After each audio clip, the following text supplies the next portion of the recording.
You're proud of him, It's hit. yeah. It's hit.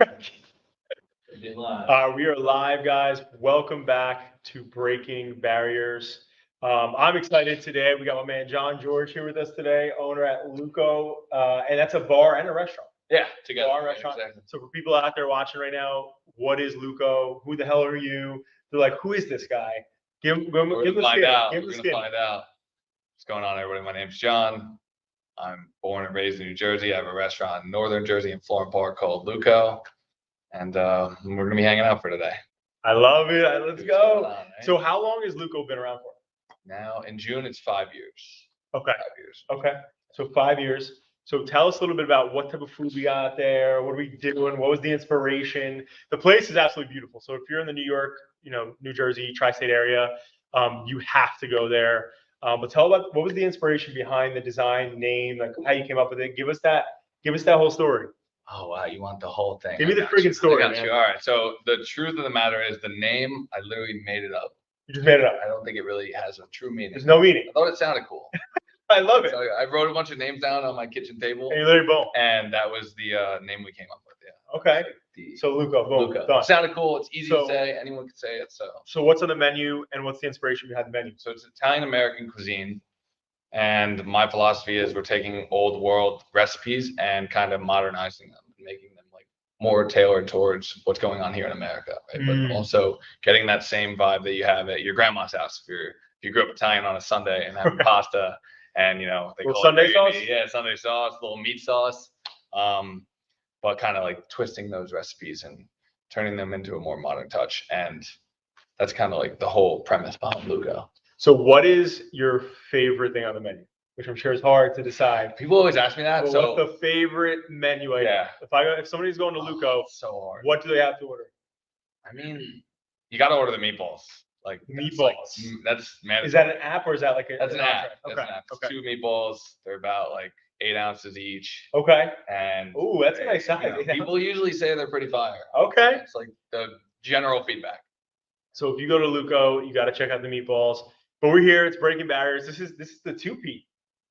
Yes, as I said, You've but been last on- time COVID, that was. The vid. So we talked about that. That Yes. was, yeah. So you virtualed in last time. Yes. Yeah. So last time John virtualed in.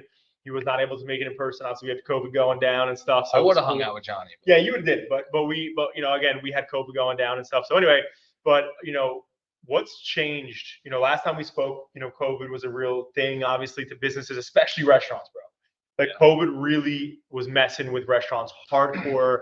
So can you speak to like where? So obviously, boom, we talked about your COVID part. Like where's the business gone? How are you doing now? What's going on? It's changed a lot. So like throughout that period of time, throughout COVID, where restaurants were only doing to go, Mhm. no one was coming out. Right. People were afraid to come out. As soon as Right. they said if you were able to go out, it was mainly outside after a while. Right. Remember we did that. Did you do outdoor seating? Yeah, but there wasn't a lot of seating, obviously, Right. compared to some places that were able to set up like tents in their parking lots. Yes, I was gonna say because I unfortunately couldn't do that. Right. I would have no parking. Mm. I didn't have like another lot to put people, so So we it's like you just needed the yeah, space. yeah, we just needed the space. Right. But we made it work. Made it through all like the nonsense. I feel like for Yeah. a while because there was like they kept like giving us little hints like it was gonna get better and better. Right. And it never really did. Right. And then when it finally did get better and we were back to normal per se, Air quotes. COVID came back Right. in December. Oh. What was it?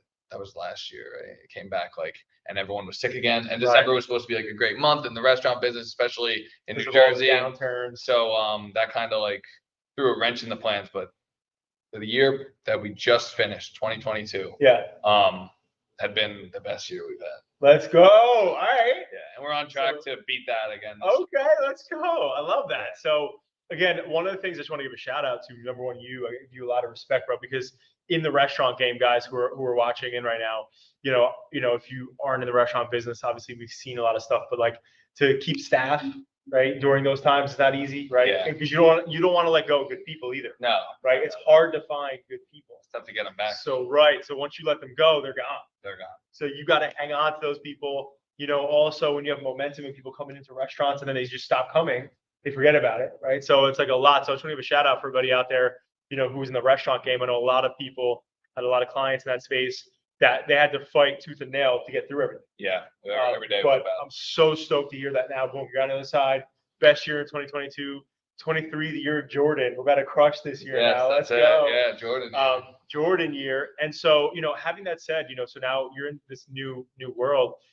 The restaurant game, and like one of the things I want to talk to you about, we talk a lot about, consumer experiences and people testing new things. And there's this one thing that, we talked about at our annual conference called like introverted experiences, where like people, they don't want to talk to like your employees, your team. Like they want to like book, they don't want to call and book a reservation. They want to book it online. They want to get there. One of the examples that we utilized at the conference was like, when you go to the movie theaters now, you can literally go to a movie theater, you can book the ticket. So you don't talk to anybody, don't show anybody, just scan, go in, right? You can have food come to you, right? And so realistically, like you're not talking to anybody besides whoever you came with. There's or like no interaction. There's zero interaction, right? Like in the game of food and beverage, obviously, at the bar it's different, right? So people are sipping on it at the bar. Your regulars, I'm sure, they come and they want to talk to the server, the bartender, right? Yeah. But where do you do you have any sort of like future insights that you have in terms of like how that is with the Gen Z world? Like the Gen Zers, bad. They don't want to talk to people. Yeah, right? I mean, so like from an employee standpoint, and from a customer base as well. Right. Like people, I don't know if it's people being lazy. For example, like here's one of the things that changed over the past 5 years. I've been in the business for 10 plus at this point. Yeah. But the biggest change that I've seen, and COVID made this worse, was the delivery platforms, right? So DoorDash, Uber Eats, Postmates, all that stuff. Right. People are using those apps and they become, almost like crippled to it, where they need to use the app. Yep. And if they want to change something or modify something, it's hard to do it within an app all the time. But they don't want to jump on the phone and call you. Right, but they'll pay higher percentage to order through those apps. Right. A premium at that point, and they're delivering it to your house. Sure, I get the convenience aspect of it. Yeah. But it's making people not want to communicate with us. So I've seen that. Like that's not good. Less calls, reservations. People do them online, like you said. And then I see that in my staff, like the young people that I hire. Right. Some of them are very shy. They're not good, and customer service is tough. Yeah, and you have to know how to deal with the situation and level it out and fix whatever the problem may be, or make people feel comfortable and part of like your family. Because that's what they're really. That's what it's about. That's the key. Yeah. And one of the things that I think about though, like I have a client right now who's like, yo, I have to figure out a new business model because like his type of employees are people who are like high schoolers and it's in the food space, right? So he's like, but my customer service has been so bad that I can't do it anymore. I can't have my customers have this bad of an experience. So I need to shift gears here. Yeah. And so like what are you doing to keep on top of that? For me, I've been lucky. I've maintained most of my staff. Good. Right. Yeah. Most of the staff I have with me now has been with me for the past 5 years. Yeah. There's only a few people that we added on throughout that process, but all my kitchen guys are pretty much the same. All my front of the house people are the same. And I have like some key people that have been there and they know the system. So when the new people do come in, they show them the whole entire how we do things here, what we expect. And if they don't get it after like 2 weeks, like if they train for, let's say, a week, and then they do it like a week in live, and you can tell right away pretty much though. When someone walks in the door, I've been able to gauge whether they're going to make it or not. Within like 20 minutes. Is it a good fit or is it not going to be It's crazy, but it's true. Like you don't want to like write somebody off, right? Judge somebody too quickly. Right. But most of the time, I would say 90% of the time, you have that intuition. I'll know right away. Yeah. So like, there's really good young kids out there, but some of the young people, they're more into the phone. They're not paying attention. They don't want to communicate. They don't want to talk to you. They don't want to have a situation with a customer. And it's tough. I feel bad for them because they grew up in a different world. Right. So they don't get it. Also, like a responsibility level has changed a lot. Like when I was a kid, like having a job was like you were happy to go to the job. Like, it's exciting. Like you were making money on your own. These kids, I don't think they care about it. Like they want to like look at their phone maybe and look at TikTok and figure out a way to like make a video about something. Right. I don't know, but that's so different. That's a little bit of a struggle. I get that. That's so, and listen, and I've heard that globally throughout clients and friends that own businesses. Like, it's just been very, very tough. And so, like, I get it. Like, so essentially, what you're saying is like you kind of know pretty early on if someone's gonna be a good fit or not. And You know, where do you see like Lucco opening up more like restaurants, or what do you think the next step is for the biz? You're asking for the For the teaser here. biz. Yeah. So, well, you know what it is? I feel like a lot of people are going in this direction too, Yeah. that are in the space. At one point, we had 5 restaurants. Right. I was part of a group. There's 5 places. They all got pretty much sold off right before COVID. So that was like a split point. Wow. And now. Well, that was perfect timing on that, huh? Yeah. Yeah. Wow. It worked out. It really Wow. did. And now we're just at one location, which is Lucco. Right. And I kind of gamble with it I toy with it in my head, I should say. Should I open up another Scaling place? part? Should I scale it up and do another Yeah. full service restaurant? Right? Right. Is that worth it? Honestly, and some of the other restaurateurs that may see this, may hate me for this. Honestly, no, it's not worth it right now. Got The it. best bet is to get into the fast casual space, Got it. right? Where it's you go up to a counter, you order from somebody, there's somebody there, they're Right. talking to you, they give you a good experience, and then you sit down Right. and they give you a number and someone brings your food out. Right. Don't Don't the talk idea to of having people. a waiter is really tough right now. It's tough. Because the people who have done it for years either aged out of it, Right. or they got into something else. Like I said, because COVID changed a lot of people's minds. It did. That's facts. Yeah. People make like life changes. What do you like? Do you have anything right now that you're like either watching or reading, or like who is somebody out there like entrepreneurship wise or anything really that is inspiring you right now? Besides you, now Robbie Newport's? yeah, maybe honestly, Robbie Monroe, I like that. Yeah, Newport Rob. Parliament's only, right? Yeah, oh my goodness. It could be anybody. It doesn't have to be like a specific. Even Newport Rob. Could be me. Could be you. Could be. And just for anybody watching it right now live, we got Rob here, who's behind the camera, went outside, smoked a cigarette. And I thought he only did it when he drinks, but I guess that changed today. I don't know what It's happened. going hard today. I don't know. Monday morning. Mondays are good. Yeah, I guess so. It's a good day to smoke a cigarette. I guess so. Yeah, no. Anyway. Reverting back. What was the question again? For the record, we do not condone smoking cigarettes here Or vaping. on Breaking Barriers or at Adapting Social or at Lucco. We just had to bust Rob's chops for a None second. of that. None of that. All right. So anyway, so you were saying, Entrepreneurs? who's inspiring? Oh, okay. You said besides Rob. Besides Rob. I like the guy down in Florida, Miami. Grant Cardone? No. He's a restaurateur. Oh, okay. Dave Grutman. Right. He's an interesting character. I believe that he is a good marketeer. Mm. And he's in like the nightclub business, but I like his philosophy. I saw a podcast of him talking at it was like live speaking at Harvard.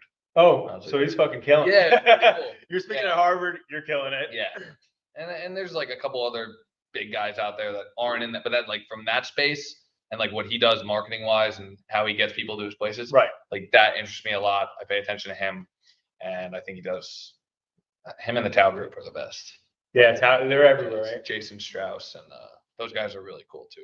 Noah Tepperberg. Mm. Met one of them. I met Noah once in Miami. He was down Were there. you partying? No, unfortunately, I wasn't partying. He was just like in passing. I said hello. I think it was Just quick. quick phone. Yeah, it was cool. You It were was like, just oh my cool. God. I was like, I know who you are. Yeah.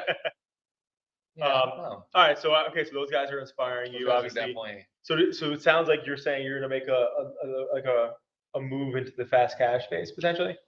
Probably. Okay. Yeah. If I could find a location, I probably would have done it, but I can't find a location. Fast cash, but Italian fast cash or Yes. Yeah. what? Italiano fast cash. That's interesting. Yeah. Yeah. Pretty high. There's a place I want to shout them out, Pasta Volo, in Asbury Park. So they do something like that. Like I've seen that. Yeah, so they do something like that. When we used to have our office in Asbury before COVID, like you go there, you order the pasta, the sauce, any proteins, Oh, that's cool. and it's like what you were just talking about, but that. There's one. And it's really good, by the way. Fucking phenomenal. If you haven't been there at your local Pasta Volo, shout out. Pasta Ball. I gotta check that out. It's fire. Yeah, it's fire. What? There's a new place opening up. What town is that? Is that Red Bank or Long Branch? What's that nice hotel? Is that Long Branch? The ocean one. Yeah. Resort. I think it's Long Branch. It's Long Branch. Yeah. It's LB. His kid who lives locally by me, he's opening a place down there, and it's like fast casual. I think the concept's great. What he's doing, it's insane. I'm gonna ask you a question that I keep seeing everywhere on TikTok and shit. Yeah. We're gonna TikTok of Robbie Newports. All right. TikTok. So if you had like, and this is it, like for the rest of your life, right? I'm gonna change the circumstances, but if you had, we'll keep it. If you had $1 million, sure, right, and that's the only $1 million you'll ever get. So if you fuck it, your life is fucked. Okay. Right? For this example. Sure. What business would you get into restaurant again? What business would you get into? If you only had $1 million to build, grow, and make that business an actual business that you could live on for the rest of your life, but that $1 million is the only $1 million you'll ever have ever. So you have to use it wisely to what you're going to go build or invest in.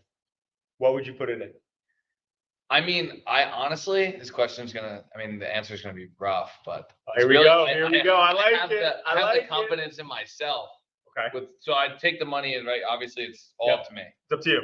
I probably wouldn't choose a restaurant. No. Wouldn't go restaurant? No, probably not. Okay. Like if I was scared to lose the money. Yeah. Like a restaurant's a good way to lose money fast. The saying in the business is the best way to become a millionaire in the restaurant business is to start with $2 million. Because you're gonna lose $1 million, and at least you still have $1 million left. Yo, that's fire! I've never heard that in my life. Start with $2 million. It's true. It's true. That's actually fire. I love that. It's crazy to really do a restaurant now. Right. It's not. Yeah. I probably wouldn't do. I love it, and I love the business, and I love the people, and like that's my favorite part. Right. But if I had to if it was, if it was do or die, I definitely wouldn't choose it. So what would you do? I'd probably do online sales or like e-com of some sort. Yeah. E-com. If you weren't, so now I'm gonna switch it, right? So that was good. So again, so his answer was e-com, do something online. If you weren't able to do like what you're doing, right? Like what industry do you think you'd be in? Like passionately about that. Like if you were in a restaurateur, standpoint. Not money anymore. Okay. If money wasn't an object and you could literally just do whatever the fuck you wanted to do, like, what would you do? Money, no object. Doesn't matter. Okay. I'd probably work on like a private chartering like yacht service and really, and like be part of, because it's like the same thing. Like you're dealing with people every day, right? But you're also like on a private yacht. You may be like in Saint-Tropez. Right. You could be one of these random south places. of France or you know in Italy and Corsica, who knows? Like you'd be in Miami, Bahamas, all over, and you're dealing with like probably a high caliber person. Yeah. Right. So that'd be interesting, and it's fun. You're like enjoying yourself. So I love that. I did not expect that. I like the service aspect. You like the service industry. I like talking to people. Yeah. I get it. Yeah. I get it. Okay, I like that. Like I could never see myself being like a salesman. A sales job. Like, that's what my dad does. He does sales, and not for you. It's just it wasn't for me. And also for anybody watching, which I thought was so cool, did you ever skateboard back in the day? So did you ever get the CCS magazines? Yeah. Or is it CSS? CCS, yeah. So like that freaking that like camp that you can go to? Like he went to the camp. Woodward, yeah. I remember when I was a kid, I used to see it, and I'd be like, "Oh my god!" My mom's like, "You're not going." You told me. We were talking about it. But for anybody who used to be a skateboarder, like that's cool as shit. And speaking of like, that actually would be cool if I could become a pro skateboarder, but I wasn't. I wasn't good enough. Yeah, wasn't good enough. You went to training though. But listen, guys, I'm super grateful for everybody watching it today. John, I'm grateful for you, brother. Obviously, as always. Oh, the best. We got to leave us off with a quote here. So two things. Okay. So one, I would love for you to kind of share what you've learned in the past 5 years of business, right? So if you were today in this green shirt and those white Air Forces, pop the Air Forces up on the camera so we can see them real quick.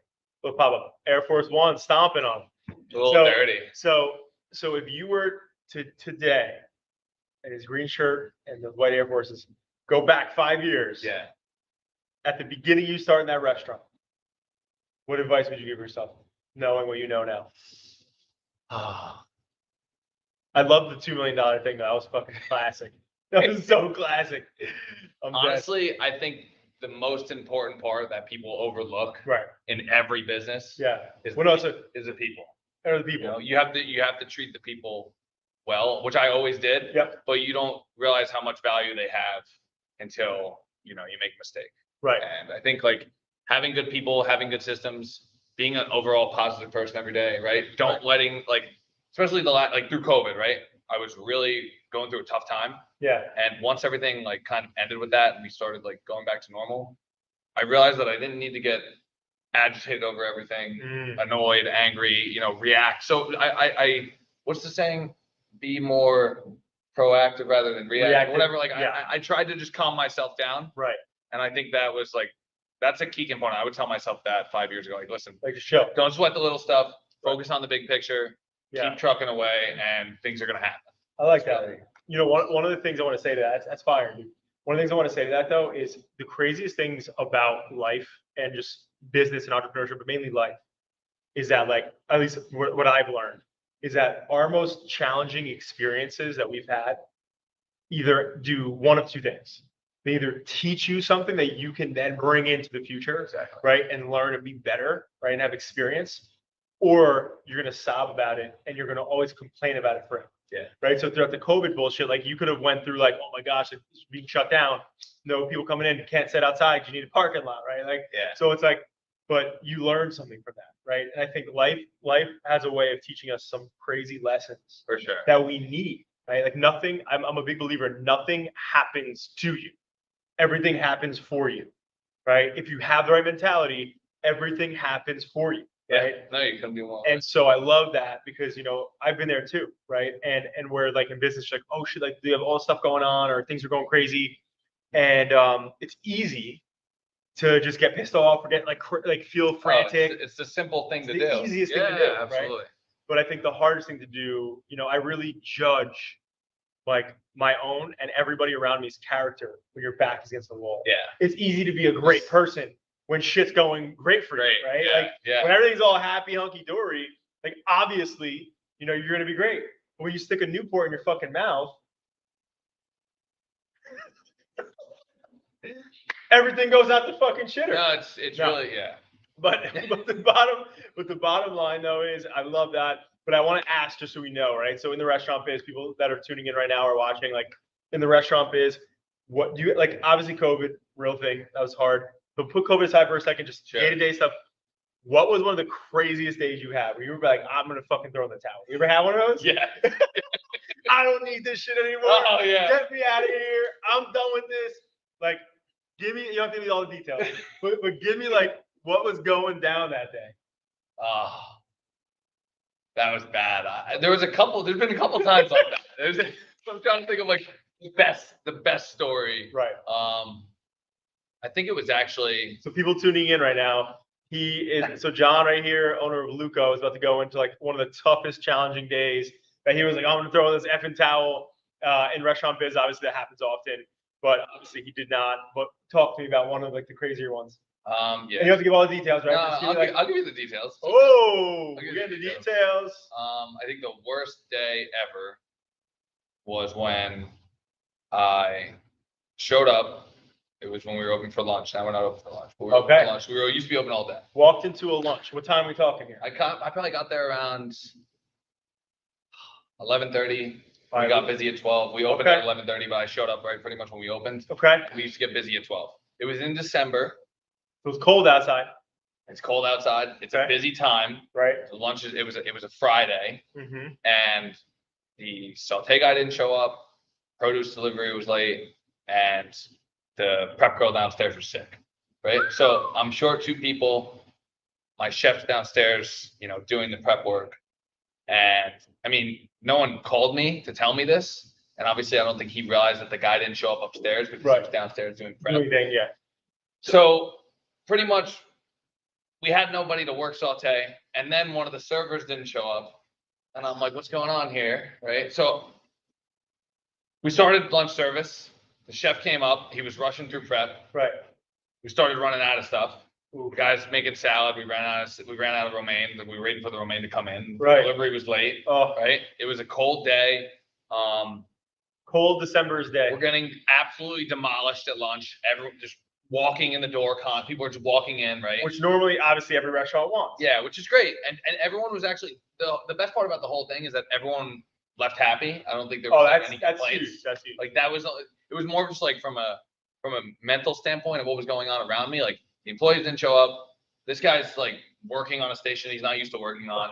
We don't have all our product. Right. I'm running back and forth. Right. I'm trying to help the server like wait tables and also bring the food out. Right. We have no food runner. So you're expoing. Yeah, I'm expoing. Serving. I'm serving. I'm doing everything, right? The bartenders like making drinks, also getting destroyed because everyone was drinking because it was December. Right. Like nobody works in December. You drink your feelings away in December at Lucco. Nobody works in December on a Friday. It's like right before Christmas. Everybody's just hanging out. It's a fucking Friday. Yeah, it was a Friday. You didn't mention that. Yeah. You didn't mention it was that. a Friday, and whoa, and people were just getting drunk at the bar. It was great. It's fine. Right. But then like every little one thing after another, made it through lunch. Thought dinner was gonna be better. Dinner was no better. No better. And then like I got into an argument with one of the guys. Working really bad. Yeah. So that was a moment where I think I was just agitated. You just had so much going and on. I overreacted over something dumb. Right. And you know. Well, you have a lot. Listen, the restaurant. He was gonna leave, but he didn't. Oh, good. I'm staying, which was good. Good. In the restaurant business, just for people tuning in, like the restaurant biz, like John was just sharing one of the toughest days. I was just asking, like, if there's ever been a day that like you've ever just wanted to freaking throw that towel in and be like, screw this. Oh yeah. And he was sharing it. But one of the things in the restaurant biz that I learned, because I used to work at Ruby Tuesdays, is like, dude, it's multitasking central. When you're a server, let's just like talk about the serving position. Like you have to get drink order, get food order, put it in. You have to bring the food, bring the drinks. You know, if you don't have expo or food runners, you have to clean up as things happen. Like if you don't have the bus boys or whatever. And normally at lunch you don't have all that. Lunch is normally servers doing everything. Yep. So that's what it was. Right. So in most cases, one of the servers didn't show up. Right. So like in those circumstances, it's hard. But like that's why I've always said, like with my son, with like kids that I have in the future, like the one job that 100% they have to do it. John, in the future, you're watching this, Johnny boy, you are going to be a server or a bartender or one of those things. Something for at least a summer. You have to, because a little bit. It's the best experience because Teaches you you a lot. literally are you're managing money, you have to talk to people, it's public speaking. Yep. You're running around, you're doing things, you're multitasking. But anyway, back to your point, like I've worked a double shift. Yes. And it's not fun. It's not good. But it's definitely not fun when you're having a tough lunch. That's what it was. Yeah. That rolls into the freaking evening. Tough. And the buck starts and stops with you, the owner. So when shit ain't going gravy, you're the guy. Hey, oh, you know, like I have to make sure everyone else is calm. And if I start acting like a fool, right? Which I did a little bit that night. At night, I lost my mind a little bit. Yeah. And then everyone else sees you lose your shit like and that. They're like, what the fuck? They're like, what are you doing? Right. People start to say, oh, this guy's crazy. And I ran out. I busted out the back door of the kitchen, and I just like grabbed my fucking head. I was like, no way, this is like just happened. This whole day sucked. You know, like I failed. Like in my head, I was like, I can't do this anymore. You know, just going through like a scenario. I'm done with this. That no one should see ever. Right. But you know, I literally was like throwing the towel on the ground. Right. I think there was actually a towel in my back pocket. And you pulled it out. I might have thrown it at the ground. Might have thrown my phone into the trees. I don't know. It was crazy, and I was like, maybe I should just like sell this place. Like I don't know, like maybe it's not meant to be. That's it. It's done. But you know, we prevailed. But that's the thing. Like again, like that's entrepreneurship. The restaurant business is a hard business. It is. But entrepreneurship is hard. Everything about any business that you do is hard. There's always different components that suck. Maybe easier parts, or your life may be easier in certain like situations, but it's always gonna be fun. 100%. Always. And the one thing I just want to share, guys. So as we wrap up here, thank you for that, man. I really appreciate it. Like that's a good story. I like that war story. Not bad. Daddy Warbucks made it out alive, so we're good. Right? He made it out alive. We're good here. But I want to give a shout out. So again, where can people find you? Social, website, the whole thing. Where you plug yourself. Lucco Bar is the Instagram. LuccoBar.com is the website. And if you want to find me, my name's Jon Jorge, JonJorge. Google me. Maybe something cool will come up. I don't even know what comes up. I've never done it, but I love it. I'm sure you'll find like an Instagram or something. That's it, man. I don't post on. Dude, I'm grateful for your time, bro. No, thank you, John. If you're in the New York tri-state area, Jersey, I'm telling you, go check out Lucco. It's fucking fire. The food is amazing. The service is awesome. You know, the drinks are heavy. You know what I'm saying? Oh, now Rob's coming. Rob literally just turned and looked at you and was like, I'm fucking coming. It's like Newport's out back. But guys, create a great day. Again, you're in charge of it. And John, thank you again, brother. Thank you. Appreciate you, my man.